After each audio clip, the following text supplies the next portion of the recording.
Demon Pawan చేసిన తప్పు ఒక సెలబ్రిటీ హౌస్లో భరణియో, సుమన్ శెట్టియో, రాము రాథోడో, గౌరవ్ గుప్తానో వీళ్ళందరూ సెలబ్రిటీస్ కదా. వీళ్ళు కూడా చేస్తే ఇదే లెవెల్లో పనిష్మెంట్ ఇచ్చేవాళ్ళ, ఇదేలాగా మోకాళ్ళ మీద కూర్చోబెట్టి సారీ చెప్పించేవాళ్ళ, ఖచ్చితంగా చేయించేవాళ్ళు. అంత సీన్ లేదు. ఈ రెండింటిలో ఒకటి కామెంట్ చేయండి. మన ఛానల్ లైక్, సబ్స్క్రైబ్ ఏం అడగట్లా, మీరు చేసుకోవద్దు కూడా. కానీ జనం గుండెల్లో ఏముంది డీమన్ పవన్ గురించి అతని తల్లిదండ్రులకు తెలియాలి. వాళ్ళ వరకు వెళ్తుంది వీడియో, వాళ్ళకి ఖచ్చితంగా ఈ కామెంట్లు చూస్తారు. సో జనం ఏమనుకుంటున్నారు తమ బిడ్డ గురించి అనేది ఖచ్చితంగా వాళ్ళకి తెలియాలి. కాబట్టి ఒక సెలబ్రిటీ ఇట్లా చేస్తుంటే డీమన్ పవన్ చేసినట్టు వాళ్ళు బిగ్ బాస్ మేనేజ్మెంట్ అదే రకంగా చేసేవాళ్ళ, ఖచ్చితంగా చేసేవాళ్ళు. అంత సీన్ లేదు, వదిలేసేవాళ్ళు. ఈ రెండింటిలో ఒకటి కామెంట్ చేయండి. డీమన్ పవన్ చేసిన దాన్ని నేను పొరపాటును కూడా సపోర్ట్ చేయట్లేదు. రీతు చౌదరిని అట్లా తోయడం, అదే ప్లేస్లో రీతు చౌదరి ఉండి డీమన్ పవన్ని తోసినా అక్కడ వేరే ఎవరున్నా, మీరున్నా నేనున్నా సరే, ఒక వ్యక్తిని మాడైనా మగైనా అట్లా తోయడం అనేది బెడ్ మీద 100% రాంగ్. ఒక ఫ్రస్ట్రేషన్ నుంచి అట్లా లాగి తోచడం ఒకసారి కాదు 2 సార్లు.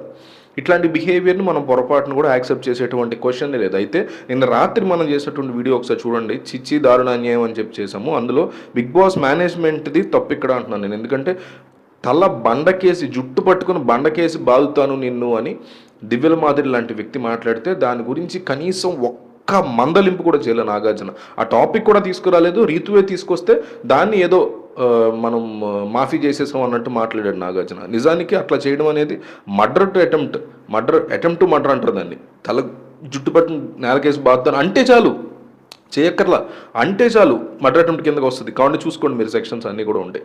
అట్లాంటి థింగ్ని కనీసం అడ్రస్ కూడా చేయకుండా, రీతు ఎత్తితే దాని మీద కనీసం రెస్పాండ్ కూడా అవ్వకుండా 1% మాత్రం రెస్పాండ్ అయ్యి ఊరుకుని, డీమన్ పవన్ కూడా తప్పే. డీమన్ పవన్ నేనేం కరెక్ట్ అట్లా అతను చేసిన దాన్ని అవసరమైన దానికంటే టూ మచ్గా ఎక్స్ప్లోర్ చేసి మోకాళ్ళ మీద కూర్చోమని కూడా నాగార్జున వల్ల, బట్ అతనే కూర్చున్నాడు. బట్ దాన్ని ఆపొచ్చు నాగార్జున కానీ బిగ్ బాస్ మేనేజ్మెంట్. మోకాళ్ళ మీద అక్కర్లా, మామూలుగా చెప్పని చెప్పొచ్చు. కానీ అయినా కానీ సెలబ్రిటీ కాదు కాబట్టి, కామనర్ కాబట్టి అతను బట్టి ఇట్లా ప్రవర్తించారు బిగ్ బాస్ మేనేజ్మెంట్ అనే మాటలు స్ట్రాంగ్గా వినిపిస్తున్నాయి బయట.